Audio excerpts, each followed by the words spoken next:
China fulfilling what America prophesizing. I want you to imagine for a moment what the world looks like to people living in China today. Say to an average couple. Their country, home to one of the greatest and most ancient civilizations in the world, long a leader in science and technology, was largely isolated from the great wave of military and technological advancement that began in the West in the 16th century. It was late coming to the powerful economic gains that began with the Industrial Revolution in the 18th century. It was dominated by outside powers during the 19th century. And for the last century, when this Chinese couple's parents and grandparents were alive, China suffered through a collapsing Qing Dynasty, civil wars, a brutal occupation by Japan, and a prolonged battle between the forces of Chiang Kai-shek and Mao Zedong. Wait a minute. You forget to mention the Jewish opium and the domestic Christian crusade that crippled the prosperous and mighty Qing Dynasty. Mao won that struggle, but then plunged the country into 30 years of highly charged revolutionary experiments, from the Great Leap Forward to the Cultural Revolution, all of which failed.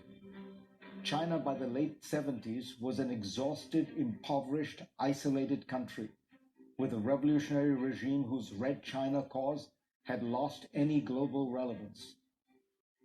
This Chinese couple's parents were among the poorest people in the world with the fewest options. Mao struggled with the Western colonists, not Chiang Kai-shek. Mao accomplished the mission impossible of ridding the opium.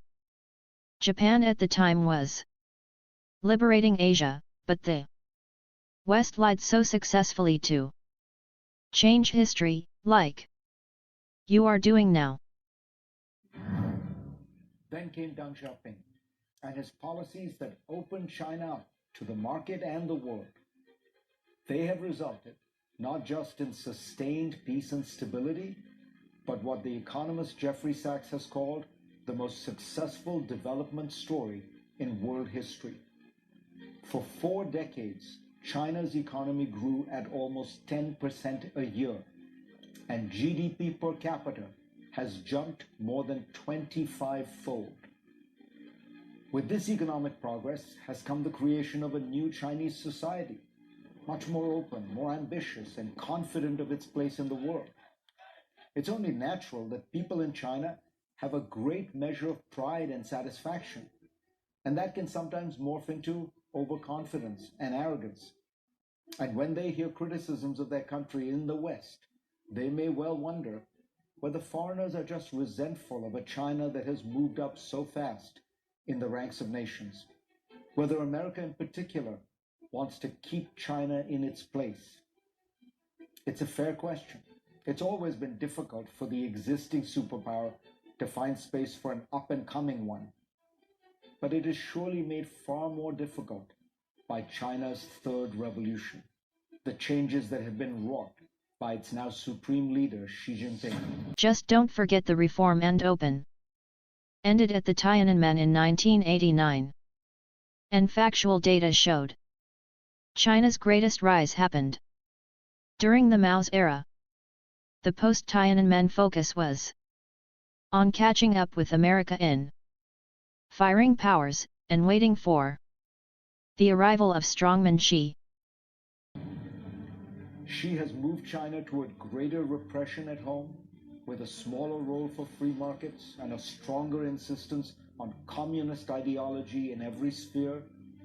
He has also pursued a more aggressive policy abroad. Xi Jinping is only implementing the plan to return to feudal and the showdown with the West. The architect of China's opening, Deng Xiaoping, spoke of the need for China to hide its strength and bide its time. But that was not simply a counsel to wait a few decades. Deng understood that China was so large, bordering so many countries with so many border disputes, that it needed to reassure the world. Winston Churchill once said that Russia was a riddle wrapped in a mystery inside an enigma. Well, China is a cornucopia, a vast teeming land full of contradictions. Say anything about China and you can find it in there, and its opposite. So, just be careful. Not to blow up your mouth too hard. Will she be able to control the sprawling country and force it along the lines he wishes? So far he has succeeded at home, but in doing so, he's making life for that average Chinese couple less open and one in which their country is less admired. She has changed China, but in a way that makes its rise onto the world stage far more dangerous. I'm Fareed Zakaria. Thanks for watching. China more dangerous to the rest of the world? You are inciting him on.